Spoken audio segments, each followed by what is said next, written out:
So for the first Great Film Throwback Day of 2020, I am going to be talking about a film that I have always been so curious about. This movie is one of the more recent dramas that have come out in the last 20 years, but I still remember when I first saw the poster for it, somewhere like on a bus stop or at a train station somewhere, I always said, what is Memoirs of a Geisha all about? And of course, that movie was directed by Rob Marshall, and it stars a fantastic cast including Ziyi Zhang, Michelle Yeoh, Ken Watanabe, and Li Gong. So, not that many people I knew said much about Memoirs of a Geisha.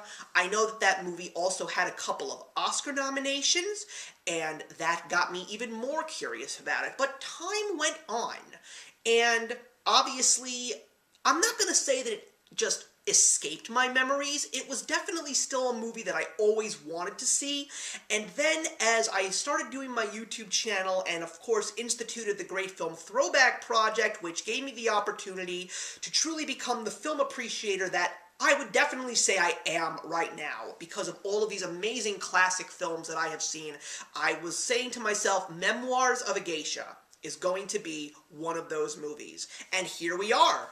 So the story is about a girl named Chio who she and her sister are taken from her house by her parents into the night and sold to different districts in a big Japanese town in the early to mid 1920s. Chio ends up being sold to a geisha house where she is told to learn how to become a geisha as well as making her daily wages. Now, the interesting thing about Memoirs of a Geisha is the fact that we really get an understanding of what it means to be a geisha girl. When the average outsider thinks of a geisha, the perception is these are prostitutes, but that is not the case. The geisha is a girl that is meant to be someone who entertains, someone who is living embodiment of art, music, paintings, song, everything you could possibly imagine that is beauty in the world of art and entertainment, that is what a geisha does. And that's all they do. They are sent to all of these houses where these wealthy people, mostly Japanese businessmen of the time, or major elites of these towns, and chairmen and nobility, these are the people where the geisha girls go to. And Chio never would have imagined herself becoming a geisha girl, but the more that she sees how her new masters really embrace it, as well as the geisha girl which she shares the house with, whose name is Hatsumomo, who is played by Li Gong, she realizes that the geisha life might actually be one for her. But one of the other things that is so impressive about Chio is when she takes a look at what other geishas are like, she still is someone who believes in morality, a good strong backbone, as well as just being kind to others. And she also sees that where one day she is just torn asunder. She's brought to tears on a bridge, and a chairman, who is played by Ken Watanabe, sees her, asks her why she's crying, and gives her a shaved ice. And he thinks that she is the most adorable, most beautiful thing, especially considering one major unique thing that Chio has, and those are her blue silver eyes. And from that moment on, not only was she determined to become a geisha, but she also was determined to win the heart of this chairman and eventually try and get an opportunity to be his wife and live happily ever after. This movie, ladies and gentlemen, was amazing. I was so impressed with this story. Things that I loved so much about it were the characters. I think that Chio was definitely one of the most beautiful characters that I've ever seen on film.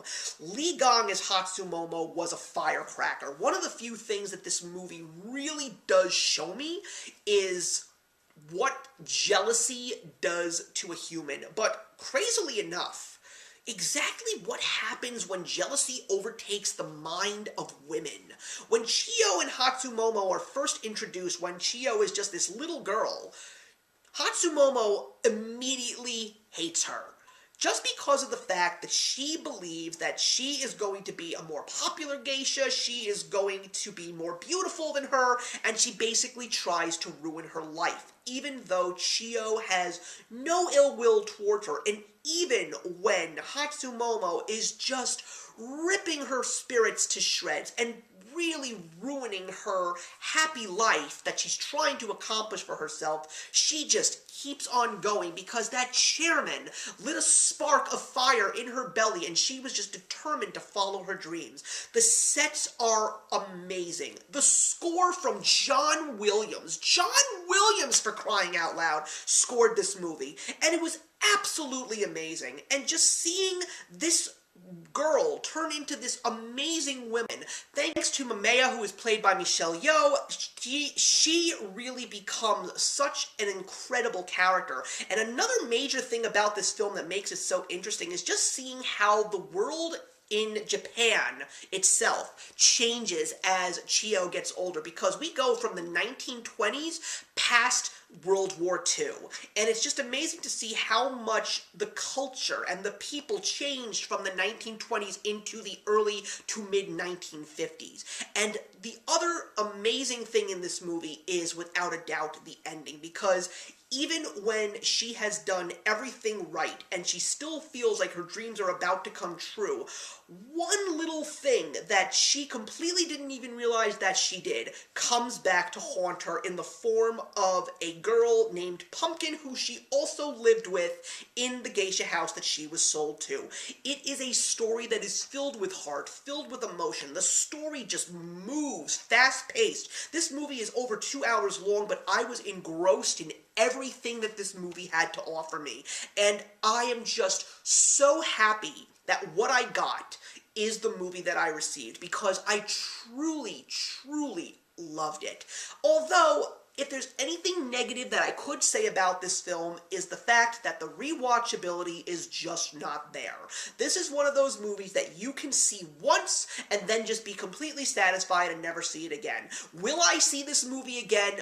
Maybe I will. I'm not sure. If I have the time and the patience, I would definitely be willing to sit down and watch it again, but I definitely will not be getting this movie on DVD because the rewatchability is not that great. But if you have never seen Memoirs of a Geisha, especially if you are interested in Japanese culture, which is something that I have always been interested in ever since I was in my early 20s and the manga and anime bug hit me, I was always interested in more of the culture outside of those animated films and television shows. But it was a good movie. I am going to be giving Memoirs of a Geisha a 3.5 stars out of 4. So thank you very much for watching, everybody. Please leave your comments in the box below, and let's discuss Memoirs of a Geisha, and I will see you in the next one.